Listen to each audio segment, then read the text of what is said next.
capítulo 2 da primeira epístola de Pedro, verso 9. Mas vós sois a geração eleita, o sacerdócio real, a nação santa, o povo adquirido, para que anuncieis as virtudes daquele que vos chamou das trevas para a sua maravilhosa luz. Os irmãos podem se assentar glorificando e exaltando o nome de Jesus. Queridos, antes de eu fazer a explanação desse texto, eu quero aqui apresentar para os irmãos o meu material de trabalho. Esta Bíblia, a Bíblia que eu uso para pregar. Essa mesma Bíblia, você quiser adquirir uma Bíblia como essa, preço super acessível, você adquirir uma Bíblia como essa, você não vai gastar, tu vai investir. Então me procura no final do culto, ou a minha esposa, muito barato essa Bíblia que eu uso para pregar, tá bom? Me procura e adquira uma Bíblia como essa, que tu vai abençoar um servo de Deus e adquirir um material de excelência. Também não posso me esquecer, tem essa daqui que é a queridinha, tem vários modelos diferentes. Você que quiser adquirir uma como essa também, um preço super acessível, só que essa daqui tem um porém. Você não precisa ter dinheiro para você levar para tua casa hoje, tá? Só no mês que vem nós acertamos. Eu só preciso do teu nome e do teu telefone, mais nada. Só isso. Tu paga só no mês que vem. Me procura, tem vários modelos, um mais lindo que o outro, irmão, ó. Vocês mulheres, me procuram no final. Os varões também, quiser abençoar a varoa, tá? É só me procurar no final. Tu não precisa ter dinheiro para levar essa para casa hoje. Só o mês que vem. Só deixa seu nome, seu telefone, tá bom? Glórias a Deus. Queridos irmãos e irmãs, o texto que eu acabei de ler é um texto que responde muitas perguntas. E que perguntas são essas? Talvez a pergunta que até mesmo você pergunta para ti: quem é você? Qual é a sua missão? O que tu tem que fazer? Qual é o seu papel neste lugar? E o apóstolo Pedro, ele nos responde essas perguntas com um só versículo: de tudo que tu é, quem é você? O seu papel primordial a qual tu tem que fazer. E sabemos muito bem que hoje o culto é voltado para missões. Quando vamos falar de missões, obviamente, já pensamos em missões transculturais. Quando vemos missionários sendo enviados para outros cantos, para outros países, porque existe muitos missionários que nesse momento foram enviados para outras nações, para fazer a obra de Deus. Por quê? Porque há uma grande necessidade na obra do Senhor. Porque neste momento, enquanto estamos aqui, sentados, ouvindo esta palavra, louvando, glorificando e exaltando, milhares de pessoas já perderam a sua vida sem a sua salvação. Porque o triste não é quando vemos alguém, ou sabemos que alguém morreu. O triste é saber que aquela pessoa desceu à sepultura sem Jesus. E pasme no que eu vou dizer para os irmãos. Tu acredita que em apenas um só dia descem à sepultura aproximadamente 150 mil pessoas em todo o planeta? Só que o mais triste desta notícia que eu estou transmitindo para vocês não são a morte deles. O mais triste é saber que 70 mil dessas 150 mil pessoas nunca sequer ouviram falar de Jesus. É perceptível a escassez de missionários que são enviados para propagar o evangelho para essas pessoas. Só que entenda uma coisa: ser um missionário não é só tu sair do seu país e ir para outro país pregar a palavra de Deus. Isso não se limita, a palavra missionário não se limita somente a isso, porque existem missões que pode ser iniciada dentro da tua casa, no seu local de trabalho, no meio da tua parentela. Porque tem gente que pensa que fazer missão é só ir de um país para o outro, meu irmão. Não é só isso. É claro que tem pessoas específicas que foram enviadas de um país para o outro. Só que hoje o que nós fazemos é seguir o exemplo de Cristo. E qual foi o exemplo de Cristo? Propagar o evangelho do reino, para todos nós. Se hoje nós estamos aqui, foi porque, primeiro, alguém pregou a palavra de Deus. E esse alguém se iniciou pregando a palavra, foi Jesus Cristo que iniciou. Segundo, por causa da sua morte na cruz do Calvário. Porque mediante a sua morte foi pago um preço pela minha e pela tua vida. Porque se formos olhar à luz das Escrituras, a dívida que foi acumulada sobre a nossa vida por causa do pecado, ela é impagável. Não existe quantia ou valor monetário que poderia pagar a dívida que nós tínhamos. E é por isso que Jesus, enquanto ele veio na terra, ele verteu o seu sangue lá na cruz, para pagar essa dívida que era minha e que era sua. Porque quando vamos ver, Jesus, ele foi o grande missionário. Ou tu pensa mesmo que a missão primordial de Jesus foi ser enviado para esta terra para morrer por mim e por você? Essa não foi a missão primordial de Jesus, e eu te provo na Bíblia isso. Jesus, ele não foi enviado para morrer por mim e por você, não. Ele mesmo disse em Lucas capítulo 4, verso de número 43, que era necessário que ele fosse para outras cidades propagar o evangelho do reino. Por quê? Ele mesmo disse, não sou eu que estou dizendo, para isso eu fui enviado. Olha a missão de Jesus. Ele veio enviado para propagar esta verdade que liberta, esta verdade que transforma, essa verdade que confronta o pecado e o pecador ao arrependimento, e que ainda conduz você para morar no céu. A cruz, a sua morte, o seu sacrifício vicário foi uma ponte para a tua salvação. Mediante esta ponte ele pagou um preço impagável por mim e por você, porque não tinha como nem toda a riqueza material desta terra pagar por um só homem, por um só pecador, a dívida incalculável e impagável que estava sobre nós por causa do pecado. Só que enquanto Jesus ele foi enviado, ele decidiu pagar um preço por mim e por você, derramando o teu sangue lá naquela cruz. E todos nós conhecemos a história. Jesus morreu na cruz, entregou a sua vida por mim e por você. Ele entregou, presta atenção nisso daqui. Ninguém matou ele, ele mesmo decidiu entregar, porque ele disse em João capítulo 10, verso 18, ninguém tira a minha vida, mas eu mesmo a dou, tenho o poder de dar e também tomá-la de volta. Tanto que ele deu a vida, mas no terceiro dia ele ressuscitou. Só que após Jesus ressuscitar, como eu disse para você, ele comprou você, ele comprou eu com o sangue dele derramado. Então, por ele ter comprado, automaticamente nós somos uma propriedade exclusiva dele, até porque ele pagou por isso. Não foi nada de graça para ele, ele pagou. Mas quando ele ressuscita, ele lança sobre cada crente a incumbência, que é, ou está escrita lá no capítulo 16, na qual o evangelista João Marcos escreve, verso de número 5, ide por todo mundo. A palavra ide diz respeito a envio. Tu já está sobre você a incumbência como um enviado, não por um homem terreno, mas sim pelo Senhor dos exércitos celestial. E pregai o evangelho a toda criatura. Só que quando esse texto diz a toda criatura, parece que tem pessoas que por causa da ignorância, isto é, a ausência de conhecimento, acha que pregar o evangelho é só para crente no altar como esse. Foi dito aqui nesta noite pela irmã usada, cheia de autoridade, que foi outorgada pelo Espírito Santo de Deus. Muitos não querem pregar para um traficante, para uma prostituta, querem pregar somente no altar, querem pregar somente numa igreja.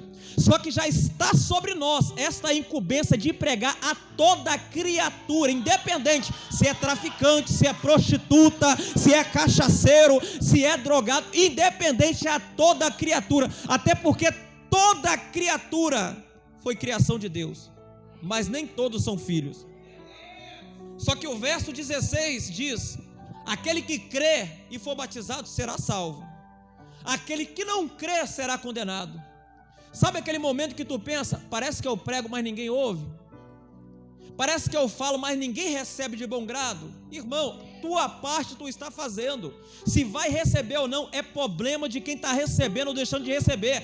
Faça a sua parte como um atalaia do Senhor. Por que eu digo isso? Deus disse ao profeta Ezequiel, enquanto o profeta estava exilado na Babilônia, olha a situação que o profeta estava. Além de estar exilado, ele tinha que pregar para os cativos. E qual foi a palavra de Deus para Ezequiel? Ezequiel, capítulo 3, verso 19. Tu sabendo que o ímpio morrerá, e tu não o avisando, eu requererei de você o sangue dele. A incumbência está sobre nós, o atalaia, servo de Jesus. Mas se tu avisar ele e ele não receber, você está isento do sangue. Preste atenção nisso daqui. Se nós deixarmos de avisar o ímpio, ou seja, um crente que está andando fora dos caminhos do Senhor, nós não ficaremos isentos do sangue dele. Quando Deus disse, eu requererei de você, diz respeito a uma cobrança. E existem cobranças terrenas que às vezes dói no nosso bolso. Só que a cobrança divina talvez vai doer na carne, na alma, naquilo que nós amamos. É por isso, meu querido irmão, que nós não podemos deixar de lado esta incumbência de pregar a palavra. Eu sei que há momentos que parece que as pessoas não nos ouvem, não dão crédito para a palavra, mas tua parte tu fez. E eu te digo mais, se ele não conhecia a verdade, ele não está mais isento do juízo de Deus, a saber, o juízo final. Só que voltando aqui na carta, o apóstolo Pedro, ele escreve essa carta, envia a mesma a 5 províncias da Ásia Menor, em Roma, que hoje é a atual Turquia. E ele vai fazer um alerta para os crentes que estavam naquelas províncias, acerca de guardar a tua fé, e também ficar preparado por causa das perseguições que viria contra a igreja. Porque entenda uma coisa, quando vem a perseguição sobre a nossa vida, não é para nos matar, porque tu já percebeu desde o tempo da igreja primitiva, quando a perseguição iniciou em Jerusalém, através de Saulo de Tarso, a igreja foi dispersa, e por onde os discípulos passavam, fazia discípulos, automaticamente a igreja crescia. Essa é a missão primordial que está sobre a minha e sobre a tua vida. Talvez tu não sabe ainda qual é o seu chamado, se tu vai louvar, se tu vai cantar, o que é que tu vai fazer para Jesus, mas eu afirmo algo para você, alguma coisa tu vai fazer. Sentado na cadeira por resto da vida você não vai ficar, parado dentro de um só lugar você não vai ficar, já está sobre você, não vai estar não, já está, desde lá de João, desde lá de Marcos 16:15, o ide do Senhor.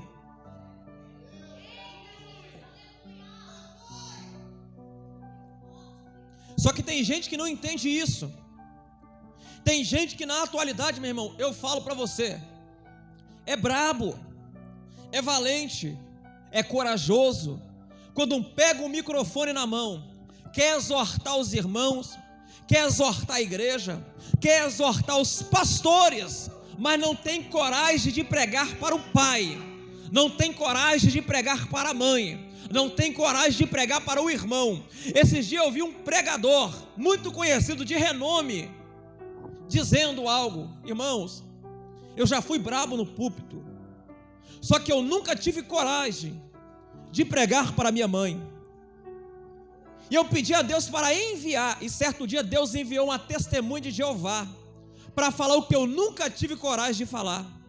Sabe o que vemos aqui?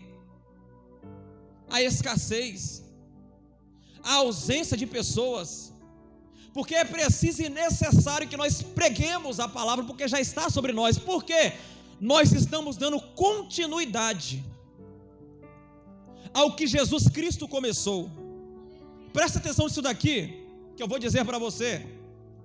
Quando Jesus Cristo, com os seus 30 anos de idade, ele chega à beira de João Batista para ser batizado, após o Espírito descer sobre ele, lá em Lucas ele abre a escritura que está escrito lá no profeta Isaías, no capítulo 61, e ele diz que o Espírito do Senhor está sobre mim, e me enviou para proclamar liberdade aos cativos, curar os doentes.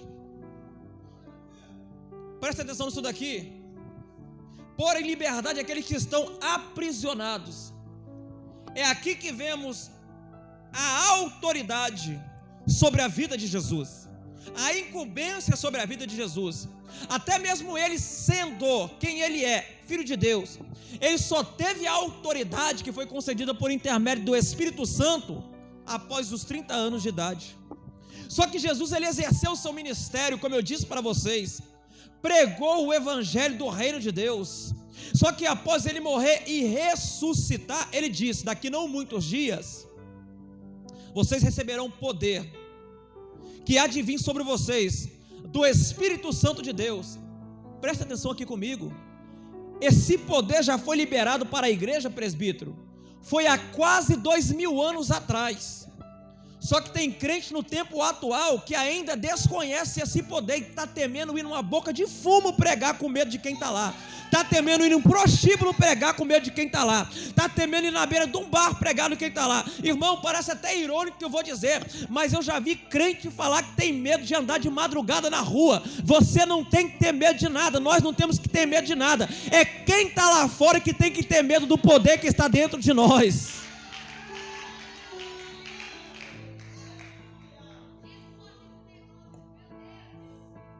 Presta atenção. Foi preciso o corpo de Jesus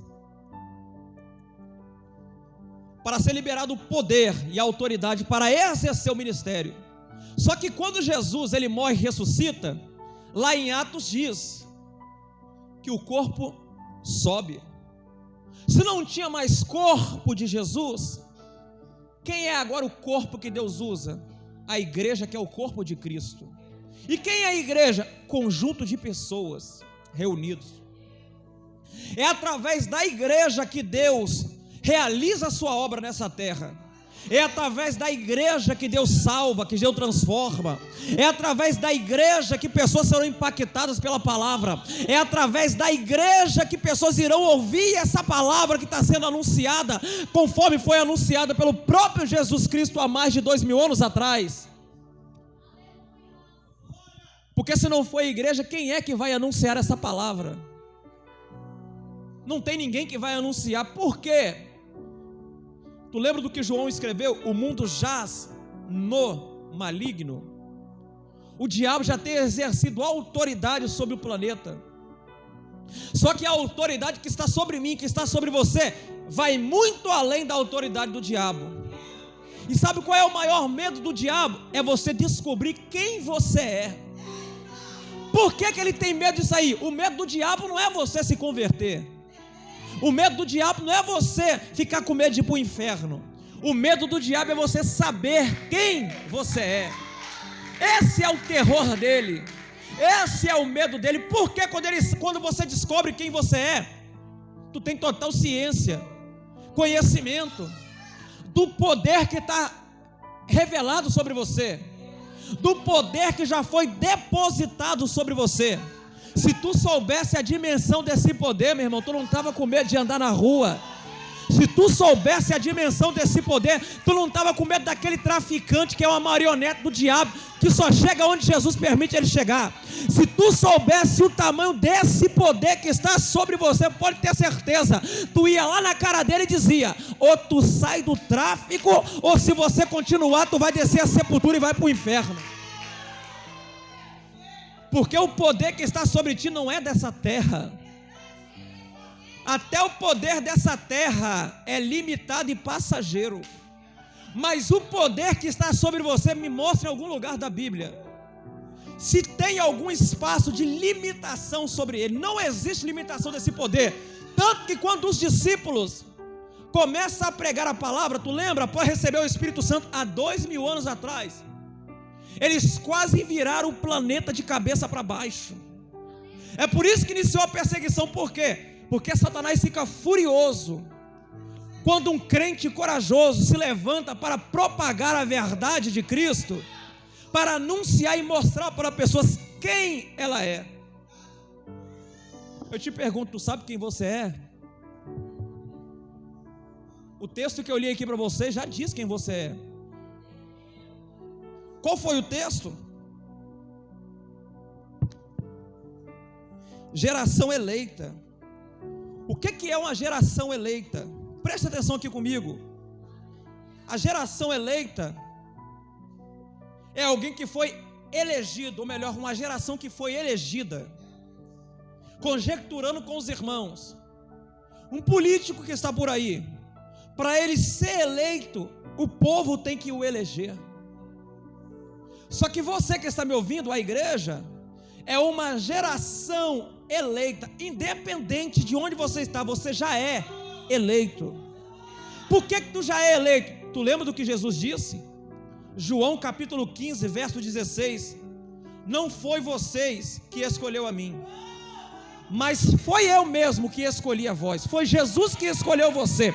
E quando Jesus escolhe, meu irmão, não existe ninguém que tem poder de mudar a sua decisão de escolha.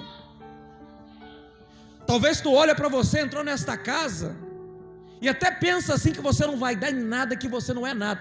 Você faz parte da geração eleita. Você não é um qualquer, que é isso que o diabo quer colocar na mente de tantas pessoas, que ele é um qualquer, que ele não tem valor nenhum, que ele não vale de nada. Só que entenda uma coisa: quando você descobre quem você é, todos esses sentimentos caem por terra.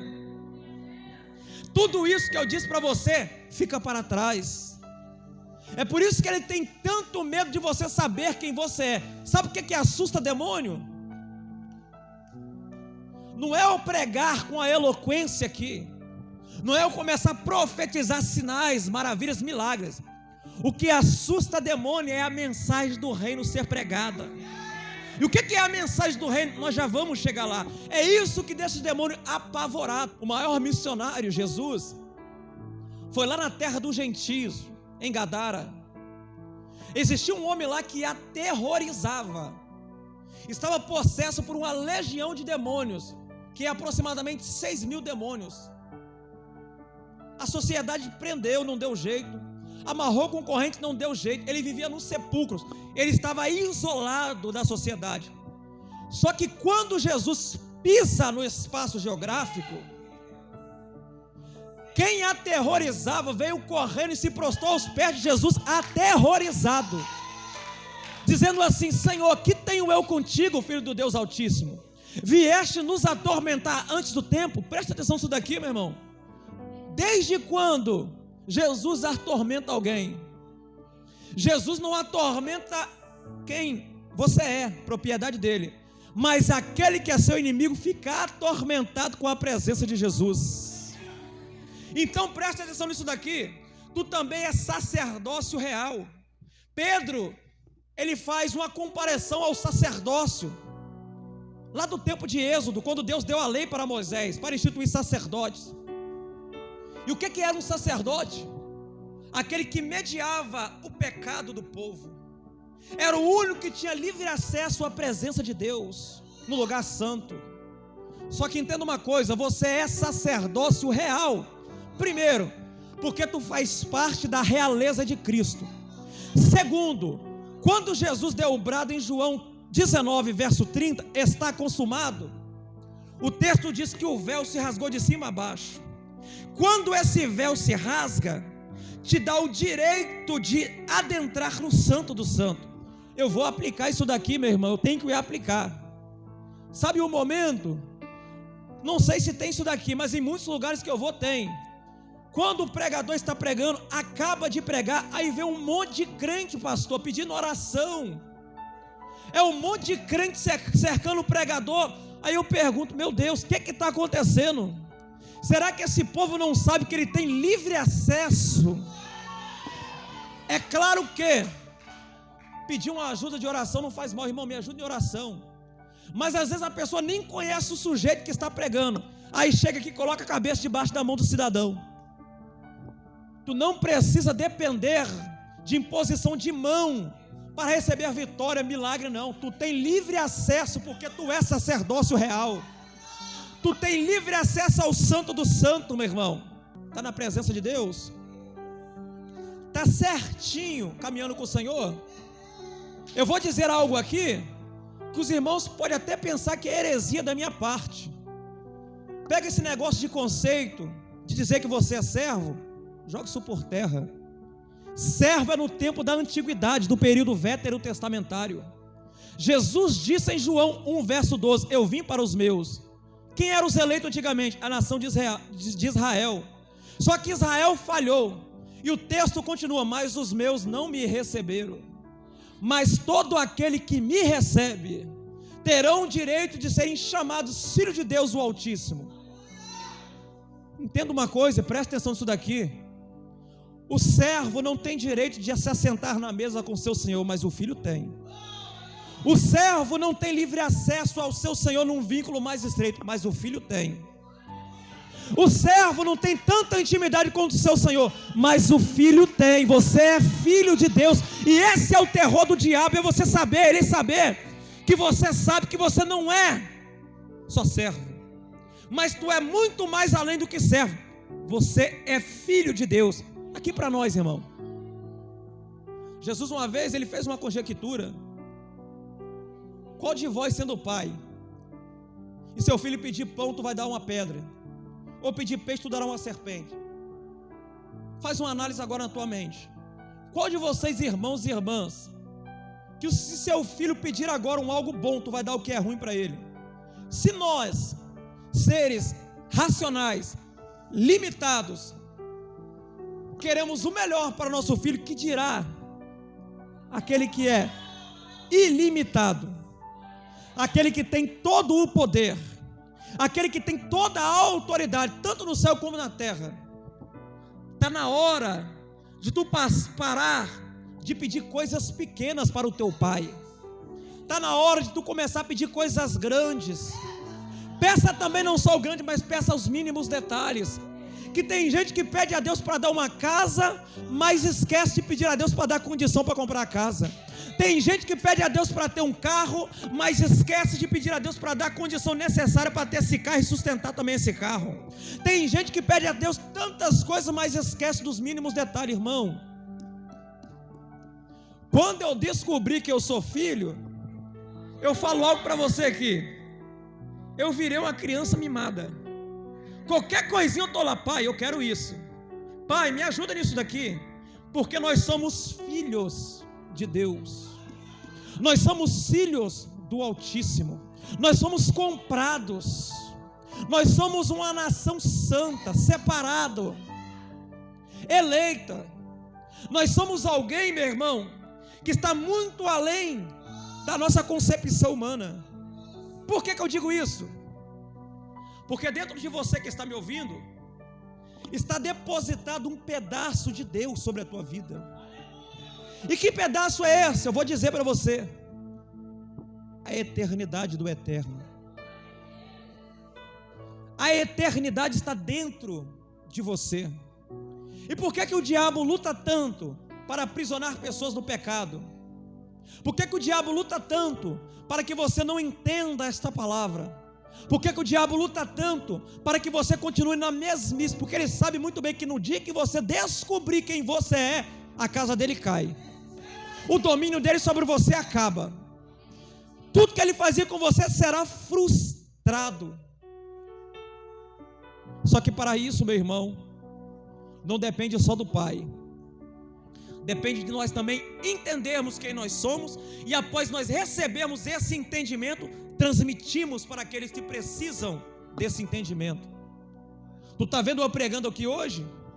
Alguém um dia também chegou e pregou para mim, e se esse alguém não tivesse pregado, uma hora dessa eu estava com total certeza na sepultura, e o pior de tudo, a alma queimando no lugar de sofrimento. Só que um dia um profeta, pastor Matusalém, colocou o dedo na minha carona e falou bem assim: ou tu sai, ou tu vai descer sem chance nenhuma de arrependimento. Eu não saí não para ver, saí fora. E hoje, para a glória de Deus, estou aqui transmitindo esta palavra. Mas se eu estou aqui hoje, não é porque eu sou melhor do que ninguém, não é porque eu sou mais forte do que alguém. Se eu estou aqui hoje, porque eu reconheci a realeza que está sobre mim, eu reconheci o Pai divino que eu tenho, que eu estou transmitindo também para você quem é Ele. Eu reconheci que todas as coisas eu posso, porque é Ele que me fortalece e também fortalece você. Até porque Ele não faz acepção de ninguém. A mesma força que Ele ortoga sobre mim é a mesma força que Ele ortoga também sobre você. Só que para isso não é sentado, não é esperando oração de irmão, é mediante a nossa súplica, a nossa petição, a nossa renúncia, o nosso querer, é mediante a nossa busca diante dEle para reconhecer quem é Ele. Ele é bandarai.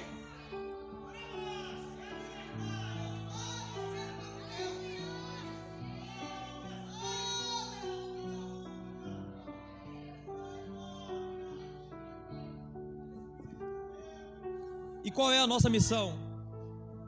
Qual é a sua missão? Qual é a minha missão?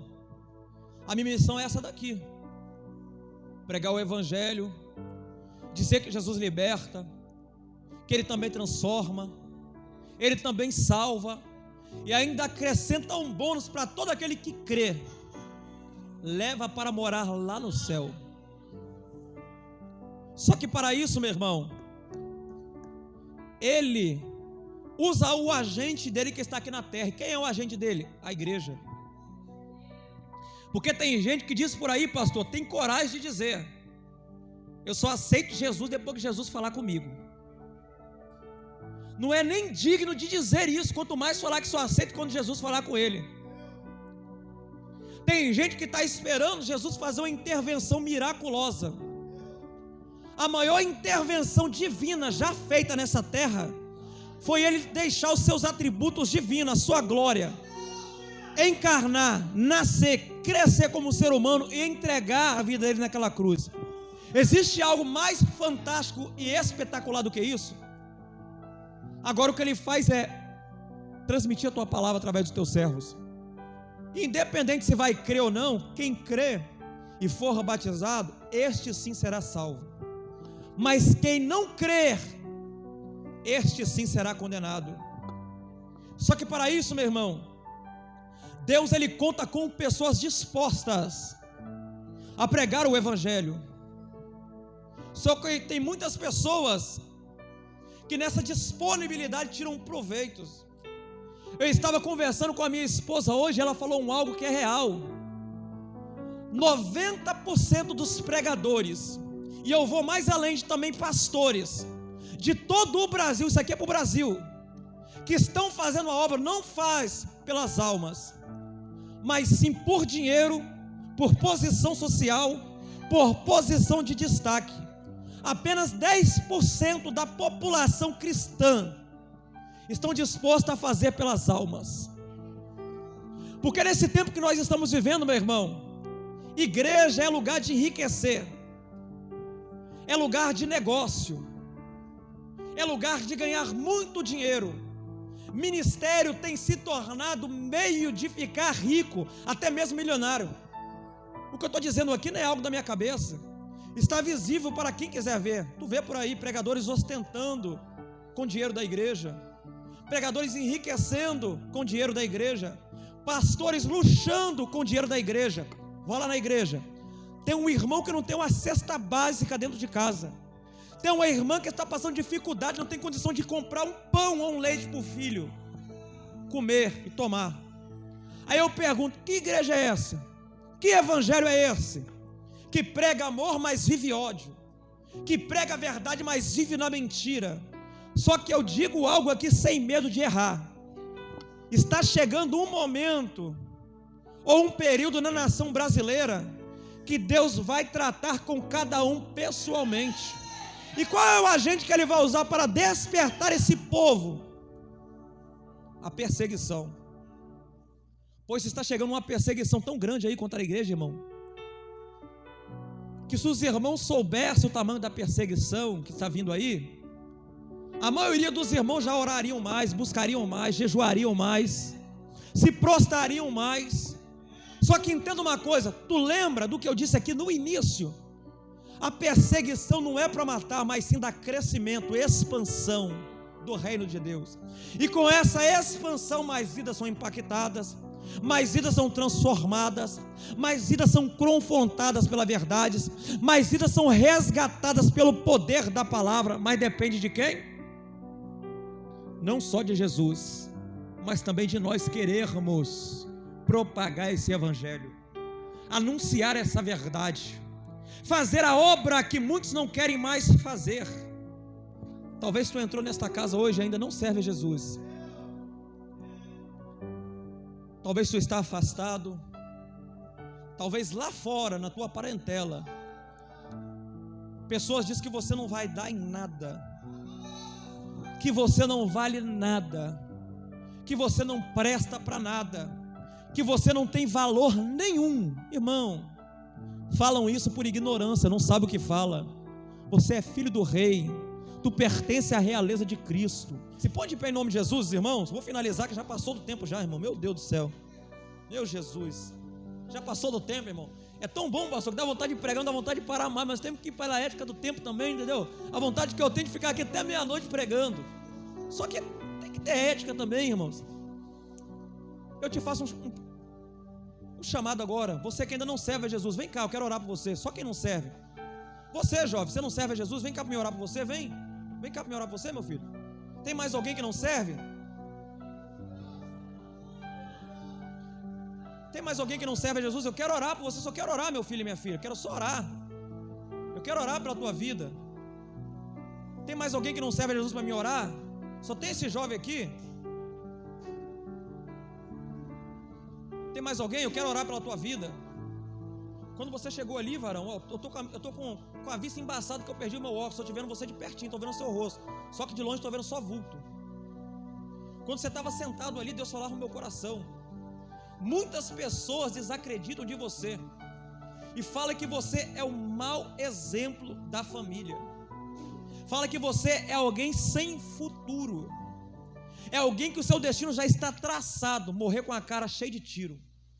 Só que hoje Deus me usa como um profeta dele para dizer para você que os projetos que Satanás tem sobre a tua vida, mediante a uma promessa condicional que já está sobre você, pode ser frustrado a partir de agora. Qual é a promessa condicional? O que Deus já falou para você? Se eu estiver mentindo, tu pode falar, tu é um mentiroso.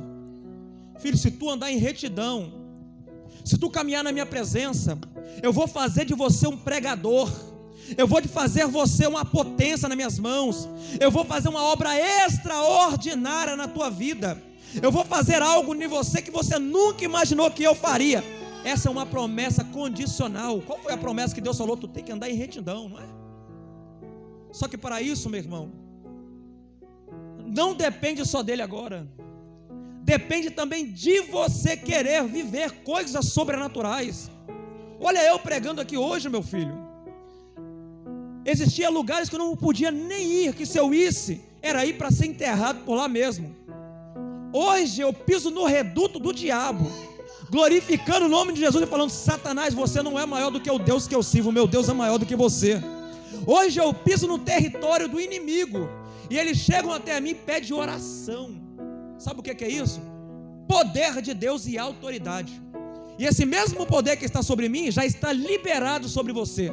Só que ele só será desenvolvido mediante a promessa condicional. Qual foi?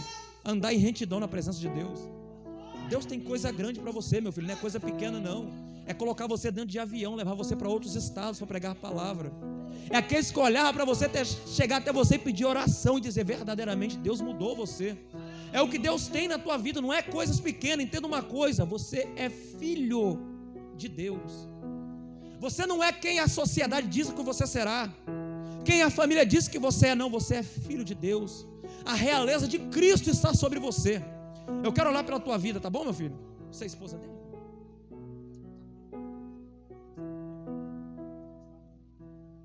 Pela vida de vocês aqui, tá bom? Tem uma irmã aqui que pode louvar o nome de Jesus aqui? Louvou enquanto eu oro por essas vidas? Tem uma irmã que pode louvar o nome de Jesus?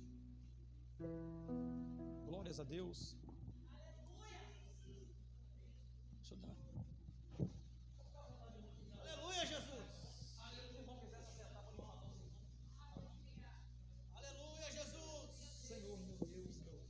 Glória a Deus. Deus amado, Deus altíssimo, Deus misericordioso e poderoso, Pai da eternidade, príncipe da paz, Senhor, soberano Deus, maravilhoso e altíssimo e eterno Pai, está aqui diante, Aleluia, meu Pai Jesus. amado, meu Deus querido, do teu filho, meu Pai, essas duas vidas, Pai amado, Pai querido, que vieram aqui na frente, Pai amado, Pai querido, para receber uma lição. Deus amado, Deus querido, Deus misericordioso.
pedir o pastor para orar por você, pode?